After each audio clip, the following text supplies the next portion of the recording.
नमस्ते lovely mummies. मैं हूं ममता और ब्रेनी बडीज बाय ममता में आपका बहुत बहुत स्वागत है। आपने सुना ही होगा कि ये बच्चे की पहली सर्दी है, काफी ध्यान रखना पड़ेगा, काफी केयरफुल रहना पड़ेगा। और अब आप भी अगर अभी नई नई मम्मी बनी है या आपका बच्चा 5-6 महीने का ही है तो आप भी वरीड होगी इस बारे में कि बच्चे की पहली सर्दी में ऐसा क्या खास ख्याल बच्चे का रखा जाए कि उसे सर्दी जुकाम से बचाया जाए। तो आज की इस वीडियो में हम इसी बारे में बात करेंगे। मैं आपको कुछ ऐसी बातें बताने वाली हूँ जिनको ध्यान में रख के आप अपने बच्चे को सर्दी जुकाम से बचा सकते हैं। सो डियर मम्मी, सबसे पहला पॉइंट है कि बच्चे के लिए कपड़ों का चुनाव करना। कब कितने कपड़े पहनाने, कैसे कपड़े पहनाने हैं, इसके बारे में कई माँ बहुत कंफ्यूज रहती हैं। कई बार क्या होता है, मम्मीज बच्चे को सर्दी ना लग जाए इस चक्कर में ओवर क्लोथिंग कर देती हैं और बहुत ज्यादा कपड़े पहनाने की वजह से बच्चे को पसीना आता है, बच्चा इरिटेट हो जाता है और रोने लगता है। तो बच्चे को आप एक मोटी स्वेटर या जैकेट पहनाने की बजाय आप लेयर में कपड़े पहनाइए, वो ज्यादा अच्छा रहता है। आप बच्चे को जैसे सबसे पहले वेस्ट पहनाइए, उसके बाद में कोई कॉटन का कपड़ा पहनाइए, उसके ऊपर आप उसे ऊनी कपड़ा पहना सकते हैं। डायरेक्ट बच्चे को ऊनी कपड़ा मत पहनाइए, उससे बच्चे को रैसेस हो सकते हैं और स्किन एलर्जी भी हो सकती है। अब सवाल ये उठता है कि कैसे पता चलेगा कि बच्चे को कितनी लेयर में कपड़े पहनाने हैं। तो इसके लिए आप ये कर सकते हैं कि आपने जितनी लेयर के कपड़े पहने हैं उससे एक लेयर ज्यादा आप बच्चे को पहनाइए। जैसे मान लीजिए कि आपने अपने सूट या टी शर्ट या ड्रेस के ऊपर अ, एक स्वेटर पहनी है या 2 लेयर पहनी है तो बच्चे को 3 लेयर पहना। बच्चे को लेयर में कपड़े पहनाने का एक फायदा ये भी है कि अगर मौसम चेंज हो गया, थोड़ी सी सर्दी कम हो गई है तो आप उसका एक लेयर हटा भी सकते हैं दिन में।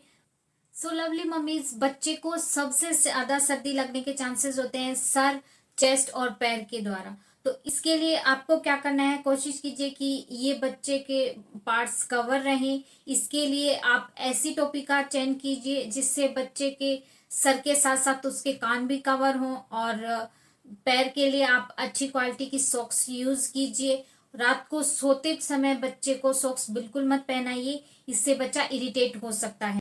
अगर बच्चा छोटा है तो आप स्लीपिंग बैग का भी यूज कर सकते हैं, उससे बच्चे के हाथ पैर अच्छे से कवर रहते हैं।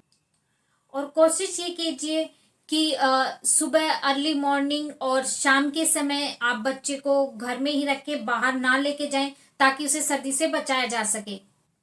बच्चे को सर्दी से बचाने के लिए मसाज भी बहुत बेनिफिशियल होती है।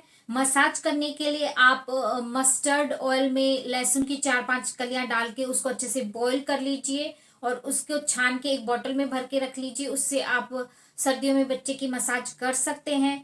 जब भी बच्चे की मसाज करें तो 5 से 10 मिनट के अंदर बच्चे को नहला दीजिए। ज्यादा देर बच्चे को खुले में ना रखें और जब भी मसाज करें तो बंद कमरे में करें, बाथरूम में या खुली जगह पे ना करें।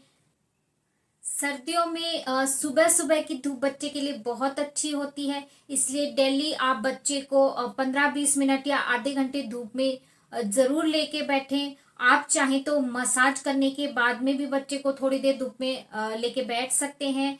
सुबह 7:30 बजे से लेके 10 बजे तक की धूप बच्चे के लिए बहुत अच्छी होती है, इससे बच्चे को विटामिन डी मिलता है। अगर आप ऐसे एरिया में रह रहे हैं जहां सर्दियों में भी इन्वायरमेंट में ह्यूमिडिटी कम होती है, थोड़ा ड्राई मौसम रहता है, तो इस ड्राइनेस से बच्चे को खांसी हो सकती है। तो अपने रूम के टेम्परेचर में, अपने रूम के एटमॉस्फेयर में ह्यूमिडिटी रखने के लिए आप ह्यूमिडिफायर का यूज कर सकते हैं। मार्केट में कई तरह के ह्यूमिडिफायर अवेलेबल हैं। अगर बच्चा आपके ब्रेस्ट मिल्क पे ही डिपेंड है तो आप सर्दियों में हल्दी वाला दूध जरूर पीजिए। हल्दी में एंटीबायोटिक प्रॉपर्टीज होती हैं और आपके ब्रेस्ट मिल्क के थ्रू ये बच्चे तक भी पहुंचती हैं। और कई माओ में ये मिसकंसेप्शन होता है कि मेरी तबीयत खराब है तो बच्चे को ब्रेस्ट फीडिंग नहीं करवाना चाहिए। ऐसा नहीं है। अगर आपकी तबीयत खराब है तो भी आप बच्चे को ब्रेस्ट फीडिंग करवाते रहिए। ये सर्दियों में बहुत जरूरी है कि आप बच्चे को बार बार ब्रेस्ट फीडिंग करवाइए, क्योंकि माँ के दूध में एंटीबायोटिक प्रॉपर्टीज होती हैं जो बच्चे को सर्दी जुकाम वगैरह से लड़ने में बहुत हेल्प करती हैं।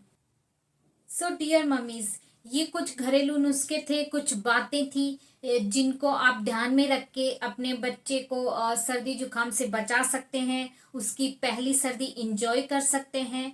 और इतना ध्यान रखने के बाद में भी अगर बच्चे को कफ कोल्ड हो जाए तो हमें क्या करना चाहिए, इसके बारे में हम नेक्स्ट वीडियो में बात करेंगे। तो ये वीडियो आपको अच्छा लगा तो इसको लाइक कीजिए, शेयर कीजिए और हाँ, चैनल को सब्सक्राइब करना ना भूलिए। मिलते हैं एक और वीडियो के साथ, तब तक stay healthy, stay happy, bye bye.